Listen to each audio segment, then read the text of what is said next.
What's up, everybody? Adobe just reported last afternoon. You'd think it was a pretty bad earnings report because right now the stock is down pre-market over 8%, under $250 a share. We're pretty much at a 52-week low here. This is after the stock being down close to 30% on the year. Over 5 years, not much better, down 40%, over 60% from its peak. We are trading right now today at pretty much the same level as 2018. And this is in spite of the fact that during that time, Adobe has roughly tripled their revenue, tripled their operating income. So we're going to take a look at this earnings report. I'm going to give you my opinion, and I'll let you know what I'm doing with my money here. As always, if you get value out of the video, subscribe to the channel. If you want to join my Discord or grab my Google Sheets template here for analyzing stocks, then consider following me on Patreon. Link to that will be down below. Now let's get into it. I've talked about Adobe a couple times already on the channel, and I think many of you are probably familiar with the business. You maybe even use their products like Premiere or Photoshop. So we're not going to do a deep dive into the company. If you want a quick overview of how they make money, this is a decent image here. About 70% of revenue coming from what they call creative and marketing professionals. Most of the rest coming from business professionals, and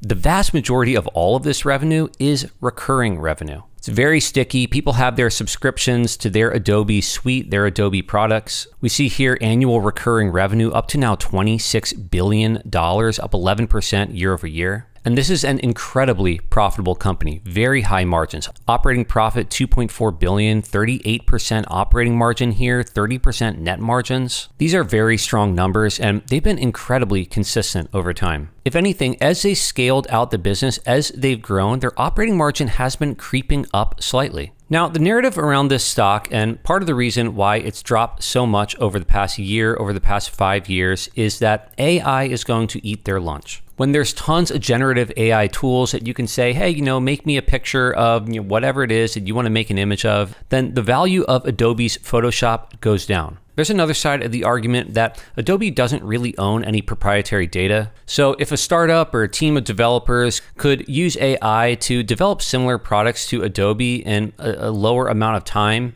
then again, the value of Premiere, the value of Photoshop is going to go down. Now, I've said before, I think demand for all these products is going to remain very strong. It's very difficult to be a creative professional and not use Adobe products. Also, they really talk quite a bit on this call about why AI is a tailwind for them. They say all the Gen AI in products like Adobe Firefly is really picking up. Our new AI first offerings ending annual recurring revenue more than tripled year over year. Now, admittedly, this is off of a very low base. Annual recurring revenue for Adobe Firefly, about $250 million to $250 million. That's roughly 1% of total annual recurring revenue for the company. So not much, but still growing very well. What I think is really exciting is all of the integration, all the partnership with other LLMs, other companies that you think of when you think about the AI-driven world. For example, let me just play this 1-minute video showing off Adobe integrating Photoshop into ChatGPT.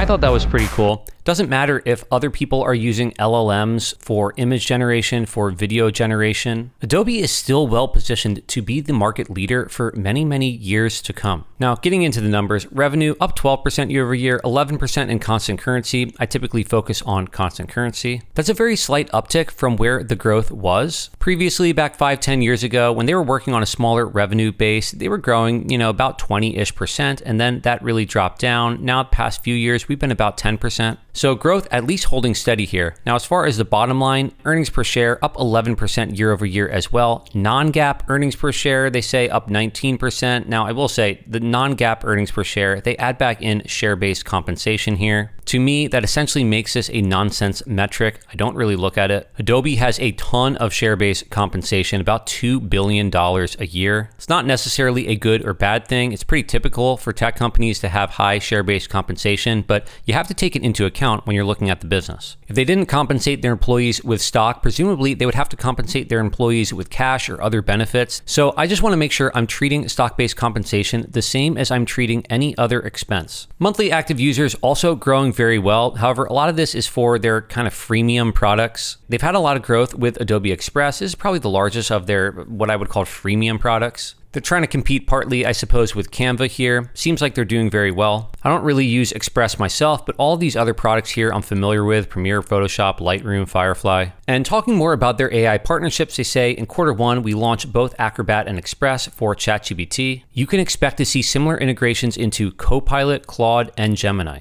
They're trying to become just the go-to creative media software partner for all of these LLMs. I think I agree with Adobe. AI is a tailwind here. And looking at the numbers, there is certainly no evidence that you're seeing any disruption from AI. Growth is good. Margins are as strong as ever. So why is the stock down? Why did the market not like this report here? Well, there's a few negatives. I mean, one, their stock footage business, that is really slowing down. That's not surprising. In a world where people can just generate the images or footage that they want, why would you need stock footage? The use of that is clearly going to come down. It's not an enormous part of the business, but that's slowing down there. Another small negative I suppose you might be able to point to is, as we said, they grew the top line at 11% year over year. They're still guiding for essentially 10% year over year for the full fiscal year. So if you take them at their word there, that implies a slowdown over the next few quarters. The back half of the year slowing down to 9 to 10% growth to get to 10% for the full year. But the main negative, and probably what the market is most reacting to, is the CEO is stepping down. He certainly wasn't pushed out. This was his decision. He's been running this company for about 18 years now. He's 62 or 63 years old. Maybe he just wants to spend time with his family. I'm not sure. In any case, he's been a very steady, successful CEO who has guided Adobe. In fact, he's converted Adobe into a SaaS business. The company has done very well under his leadership, and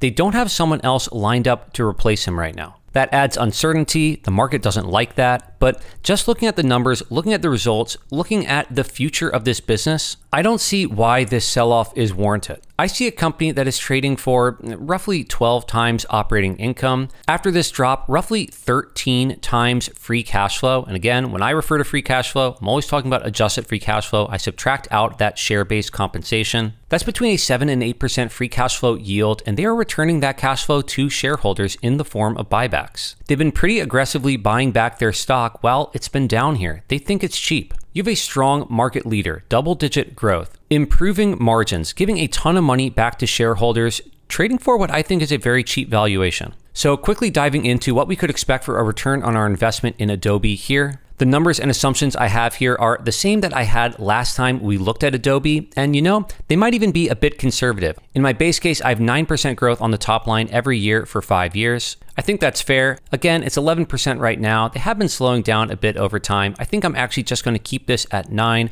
Operating margin, I had at 35%, but they've been improving this over time. In this quarter, it was actually 38%.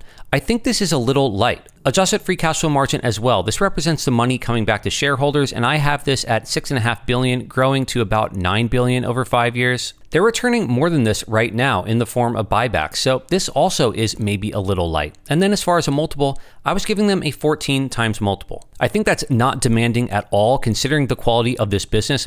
I will say, one thing I don't like that analysts sometimes do is they look at past multiples, like for example, I'm looking at enterprise value to operating income here, and in the past, this company has traded for a 40 or 50 times multiple, and some people will see that now it's trading for a 13 times multiple, 13, way lower than 40 or 50, it's undervalued. I know I've said this in past videos, but just because a company is trading for a lower multiple than they historically have, that doesn't mean it's undervalued. Maybe they were simply really expensive before. Maybe something's changed. Maybe growth has come down, which in the case of Adobe here, growth has come down. I don't think this business should trade for 40 times operating earnings. That's very high to me. In any case, even with a 14 times multiple, you're looking at a 16% annualized return if the stock today were $270 a share. I'm not even factoring in the fact that it's trading down 8% pre-market. If I assume the market cap drops about 8% here, then now you'd be looking at an 18% annualized return. I'm going to leave that for now. So essentially, I'm assuming it opens about $250 a share. You see in my bear case, I had 6% growth every year for 5 years, operating margin and free cash flow margin pulling back significantly, and only trading for a 10 times multiple. This is a really pessimistic scenario. This is the scenario where all of the bears, all the people who say that AI is going to kill this business, they're actually correct and I'm wrong. I think this is very unlikely, but even in this case, at $250 a share, you're still making decent money here, 6% annualized return. And of course, the bull scenario, they grow 11% every year for 5 years. Revenue does not slow down from here. Operating margins stay strong. Free cash flow margin, similar-ish to what they are now, and they trade for a 20 times multiple. And yeah, then you're looking at an over 30% annualized return. More than a triple on your money over 5 years.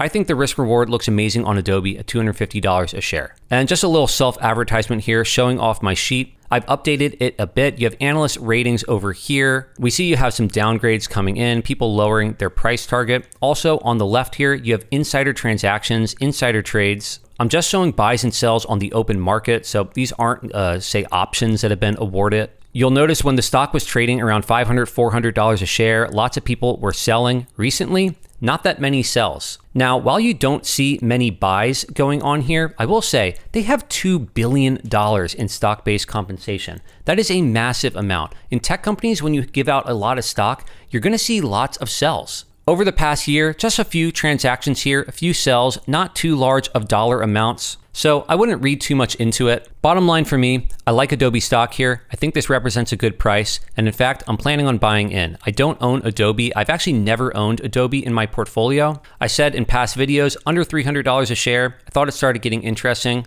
And if it opens at $250 today, I'm probably going to start a small position. It's not advice for you to buy or sell Adobe. I just give you my opinion, just tell you what I'm doing with my money. If you got value out of the video, subscribe to the channel. And if you want to grab my Google Sheets template here, consider following me on Patreon or join the Discord. Link to that is down below. Let me know what you thought of Adobe's earnings. What do you think of Adobe as an investment here? And I hope to see you all in another video.